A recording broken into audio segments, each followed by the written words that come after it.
Good morning, everyone. This is Sumit coming back at you with another video. Last week, I made a video on the impact of coronavirus on the automotive detailing industry, and I got lots of good comments, engagement around that. And again, there were two sides of the equation: people who believed it, that it is a real thing, and people who just said it's fake news.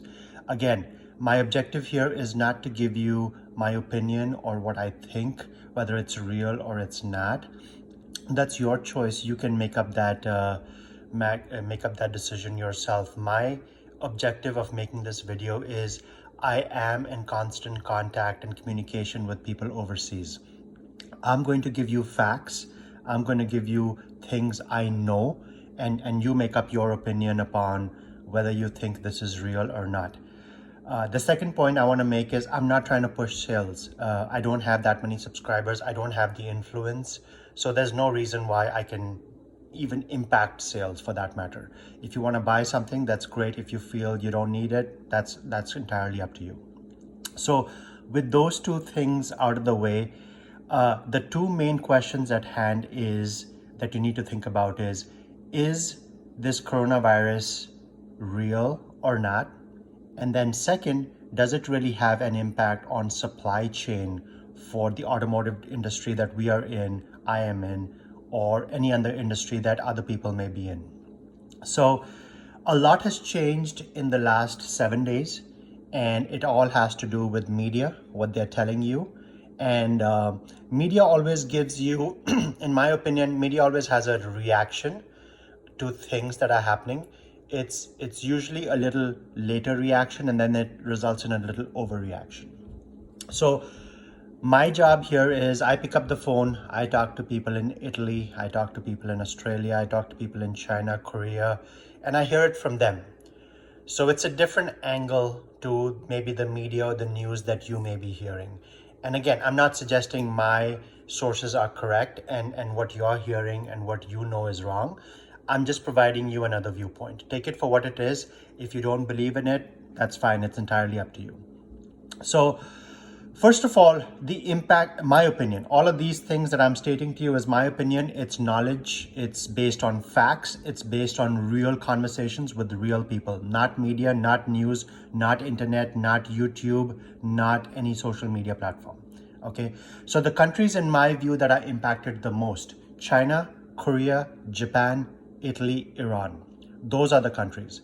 If you feel that you have any kind of business inclination with those countries, it's going to get a lot worse before it gets better. Let me explain what I mean by that.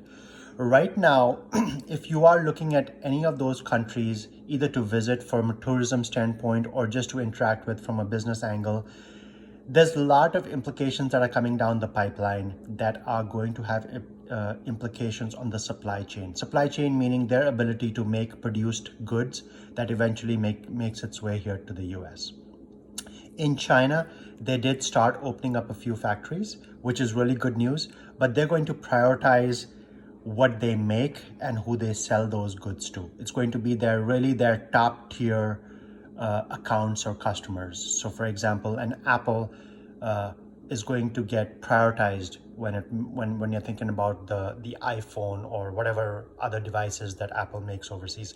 They're going to get prioritized over, let's say, something that's not as critical or as mission critical or important from a business angle standpoint. And it's pure economics. It has nothing to do with us or any bigger company or smaller company, anything like that. It's pure economics. If you have a company that buys billions of dollars worth of product from you, you are incentivized, motivized to make sure that you're up and running fairly quickly. Now, let me tell you how we as a small, very, very small company at Luxury Microfiber DPC are going to get impacted. Now, even if we don't have materials, goods coming from those countries that I just listed, we still have raw materials that we need to procure from those countries that needs to make its way to the US so that we can make the goods that we do make. In the last video, I had mentioned that the towel business and the tools business was greatly impacted. And let me explain what I mean by that. So some of you are familiar. We have this on our website. It's the MV925 heavy duty gun, which comes with disconnects on both ends. And it's a fantastic piece of machine. We love it. We sell a lot of it. And we think it's a very easy, quick, relatively inexpensive upgrade to either a pressure washer system that you already have or something that's more that you're looking for to get in the future. Now, this is made in Italy. If you recall, Italy was one of the countries that I just mentioned that is impacted by this. So in my equation, in Italy, things are going to get a lot worse before they get better. That's going to impact our ability to get these things. What does that mean for the short term? If you're sitting on hundreds and thousands of these things, it's great from a vendor standpoint, from a company standpoint. If you're sitting on 10 of these, I'm not going to be motivated to sell these very quickly because I'm not going to be able to replenish this as quickly as possible. So that's one example of how it can impact us. And this is not just us. If you're looking for a heavy duty, nice gun like this that is made overseas, anybody who carries these is going to get impacted, not just us. Let me give you another example. This one is the second kind of example. So this is our wheel woolies. We procured this lamb's wool from Australia, and then we ship it over to China, and China makes this for us, right? Based on the specifications we give them. So Australia is sending me emails and calling me and saying, hey, your next batch of wool is ready to be shipped. China is saying, sorry, we can't accept anything right now, factories are shut. So what does that mean for us? It means that we may not be able to get these things back in stock once we run out fairly quickly. And that's okay. That's not a big deal. It's just something we have to deal with. Now, is this the only option to wash your wheels? Absolutely not. Is this one of the better options? In my opinion, yes. This is the softest material that you can find, that I was able to find, that we want to put on our wheel woolly. 100% pure lamb's wool, no fillers, no synthetics, no man-made fibers in this that can impact or scratch the wheels.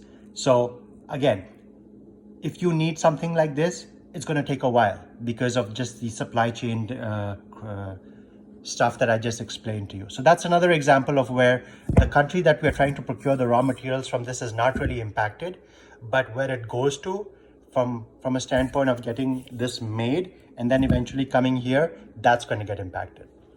So that's my second example. My third example, microfiber towels. And this one's going to get a little bit controversial, but I know this, Scott knows this, a lot of people in the industry know this, but many of you may be hearing it for the first time. So take a deep breath. If you think about the machinery that makes microfiber or high quality microfiber towels, 98% of that machinery is in China. 2% of that machinery is in rest of the world.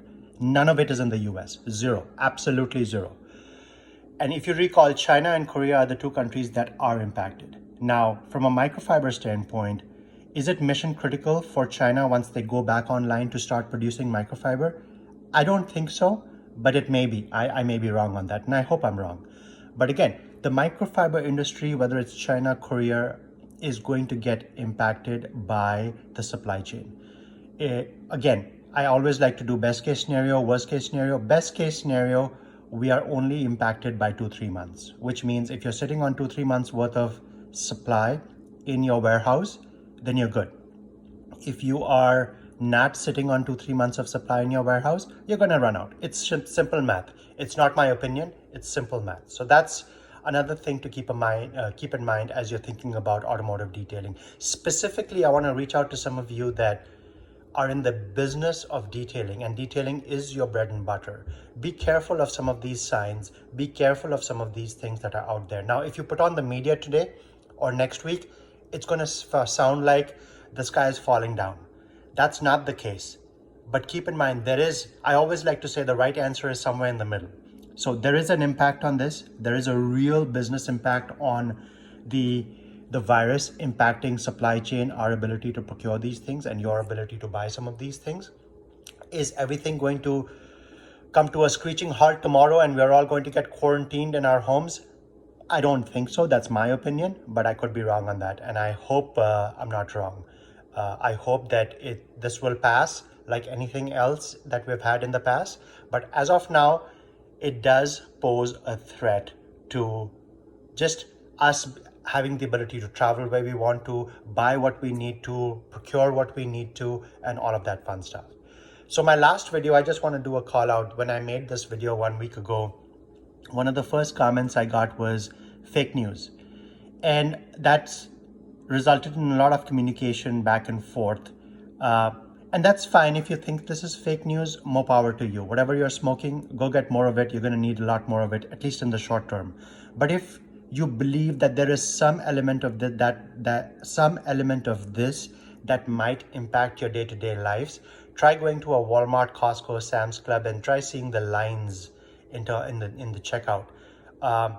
Yes, you may say all of these people are crazy, and they may be crazy, and that's fine, but taking a little bit of precaution and not trying to swim upstream all the time is not really a bad thing. So think about that for a second. Again, I'm open to communication. I'm open to dialogue. My representation here is based on facts, based on knowledge, based on conversations with people overseas. If you have some real facts, I'm happy to entertain that. I'm not really happy to entertain news media and what's coming up, based on which side of the fence you're on. That's all. You can go on either side of the fence, and that really doesn't matter. So once again, thank you for watching. I'll continue. I'll get back to detailing, but right now my focus is on the supply chain of some of the materials and goods that we carry, making sure that we have adequate in stock, making sure that we can have alternate sources of procurement so that we don't have any disruption in our business, hence our ability to serve you better at Luxury Microfiber and DPC. Thank you again for watching, and have a good Sunday. I'll see you in the next one. Thanks. Bye.